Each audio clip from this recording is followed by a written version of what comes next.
आप सभी को नमस्कार। आज एक बहुत बड़ी घोषणा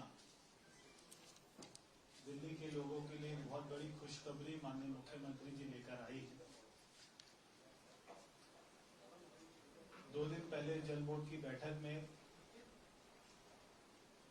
और जो हमारे संकल्प पत्र का हिस्सा भी था, हमारा वायदा था दिल्ली की जनता से कि हम आईएफसी चार्जेस को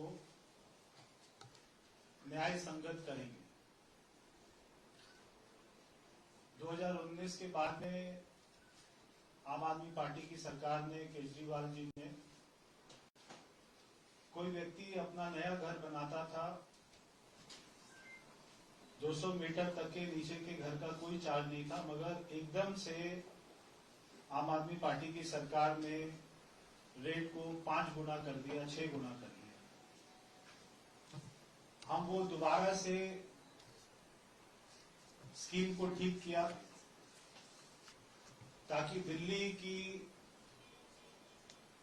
जनता के ऊपर जो वो मेहनत से पैसा कमा रहे हैं तो उनके ऊपर में अतिरिक्त बोझ ना आए। तो आईएफसी चार्जेस के ऊपर में बहुत बड़ी घोषणा अभी मुख्यमंत्री जी करेंगी। मैं चाहता हूं कि मुख्यमंत्री जी आपको इसके बारे में बताएं। बहुत बहुत धन्यवाद प्रवेश जी। आप सबको ध्यान है कि जब से सरकार बनी है, लगातार दिल्ली की जनता को पानी और सीवर की बेहतर सुविधाएं मिले, इसके लिए हम काम कर रहे हैं। जो सिस्टम हमें मिला था पिछली सरकार के द्वारा, वो पूरी तरह से अस्त व्यस्त था। ना दिल्ली में पानी की लाइनें, ना सीवर की लाइनें, ना मेंटेनेंस, यहां तक कि बिलिंग का भी पूरा डिजिटल सिस्टम पूरी तरीके से करप्ट था। उसमें कहीं कोई लोगों को बिल भी नहीं जा पा रहे थे सही तरीके से। किसी का कितना बिल आ रहा था, एनॉर्मसली लोगों के बड़े हुए बिल पहुंच रहे थे, तो सब एस्टिमेटेड उस पर चल रहा था काम। एक्चुअल बिलिंग कितनी थी, किसके पास क्या जा रहा था, उसका भी कोई हिसाब किताब नहीं था। और इन्हीं सब परेशानियों से दिल्ली की जनता जूझ रही थी। जो आपने, हमारे जल मंत्री प्रवेश जी ने बताया कि इंफ्रास्ट्रक्चर जो चार्जेस थे वो भी इतने बड़े थे कि लोग उसको ना जमा कराना पड़े, उसके लिए अलग अलग रास्ते खोजते थे और कहीं ना कहीं उसमें गड़बड़ियां चलती रहती थी, कोई उसको देखने वाला नहीं था। नीचे के लेवल पे उसको लेकर के करप्शन भी रहता ही होगा। लोग अपने जुगाड़ बनाने में अधिकारियों के साथ में मिल करके सिस्टम को खराब करने की कोशिश भी कर रहे होंगे, परेशान भी हो रहे होंगे, क्योंकि चीजें तर्कसंगत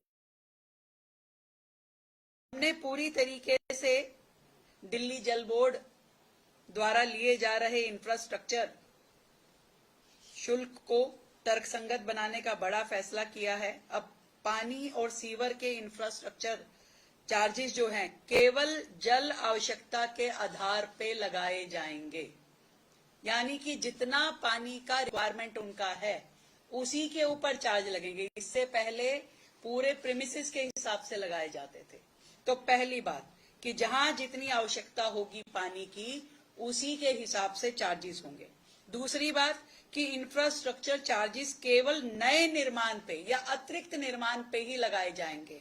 आप किसी संपत्ति का पुनर्निर्माण अगर कर रहे हैं तो, और आपकी जल आवश्यकता नहीं बढ़ी है, आवश्यकता यदि आपकी पुरानी है, तो शुल्क बढ़ेगा नहीं और दोबारा नहीं लगाया जाएगा, आपका वही पुराना चलेगा।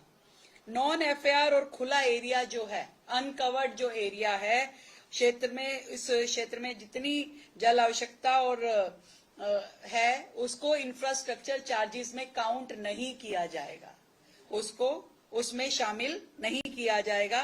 मैं आपको ये बताना चाहूंगी कि दिल्ली में जो ई एंड एफ श्रेणी की कॉलोनियां है, उसमें 50% की छूट दिल्ली सरकार दे रही है आईएफसी चार्जेस में, और जी और एच श्रेणी की कॉलोनियों में 70% की छूट आईएनएफसी चार्जेस में देने का निर्णय सरकार ने लिया है। और इंफ्रास्ट्रक्चर चार्जेस जो केवल उन्हीं संपत्तियों पे लागू होगा जो 200 वर्ग मीटर से अधिक भूखंड क्षेत्रफल पे बनी है।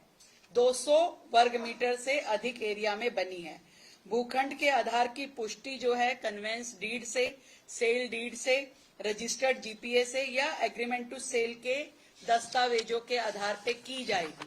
मैं ये भी बताना चाहती हूँ कि अनऑथराइज कॉलोनियों में पंजीकृत वास्तुकार द्वारा अनुमोदित नक्शों को मान्यता दी जाएगी ताकि वहां रहने वाले लोगों को सरल और व्यवहारिक प्रक्रिया का ये पूरा लाभ उनको मिल सके।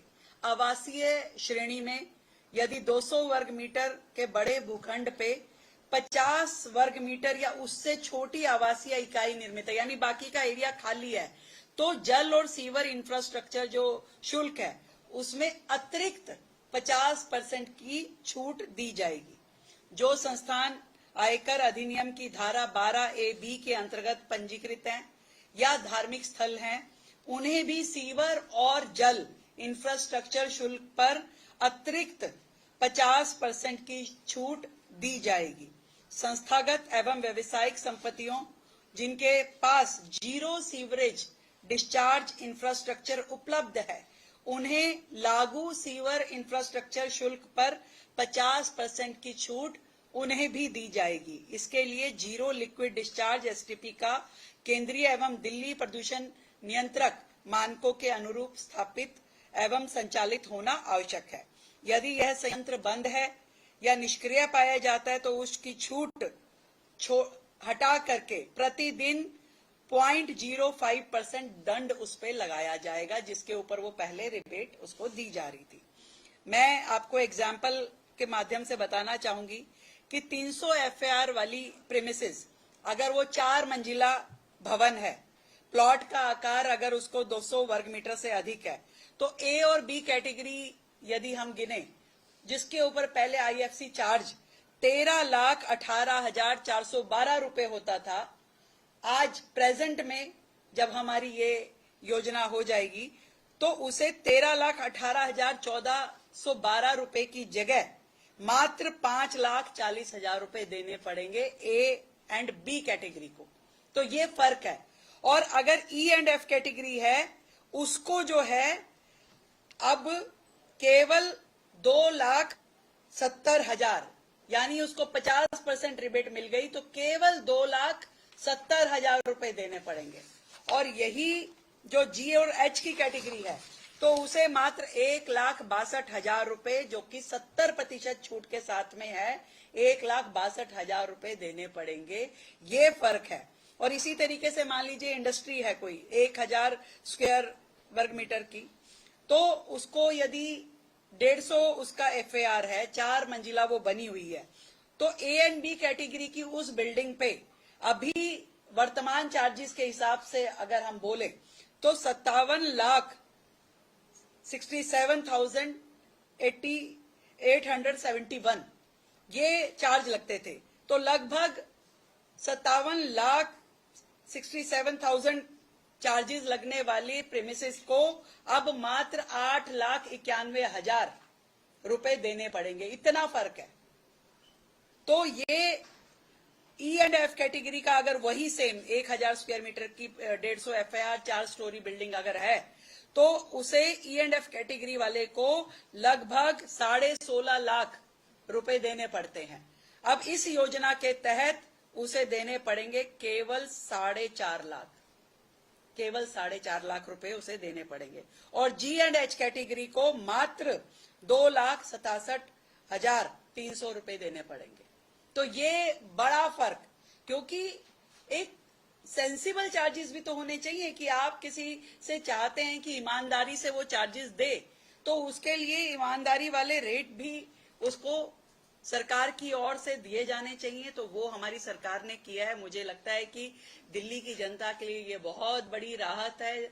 जो लोग इसके माध्यम से चोरी करते थे या गड़बड़ियां करते थे वो सारी रुकेंगी। एक सुविधाजनक तरीके से लोगों को ये मौका मिलेगा कि आप अपने चार्जेस जमा कराइए और बेधड़क अपना काम पूरा कीजिए और जितनी आपकी जल आवश्यकता है उसको लेके काम कीजिए। और दिल्ली की ये सारी चीजें जितनी भी है हम चाहते हैं कि एक बहुत ही ट्रांसपेरेंट सिस्टम हो, लोगों को सुविधाजनक तरीके से ये सारा सिस्टम कन्वे होना चाहिए, लोग पूरा उसको अच्छे से उसकी सुविधाओं को अवेल करें, अपना काम करें और किसी भी तरह की व्यवस्थाओं की ओर से ना उसको दिक्कत आनी चाहिए, ना ही सरकार की ओर से उसको दिक्कत आनी चाहिए। ये हमारा लक्ष्य है। तो दिल्ली की जनता को ये उपहार दिल्ली सरकार की ओर से है, दिल्ली जल बोर्ड की ओर से है। मैं बहुत बहुत बधाई देती हूँ जल बोर्ड के अपने मंत्री जी को और अधिकारियों को, जिन्होंने इस योजना के माध्यम से दिल्ली की जनता को राहत देने का ये बड़ा काम किया है। ठीक है, थैंक यू सो मच।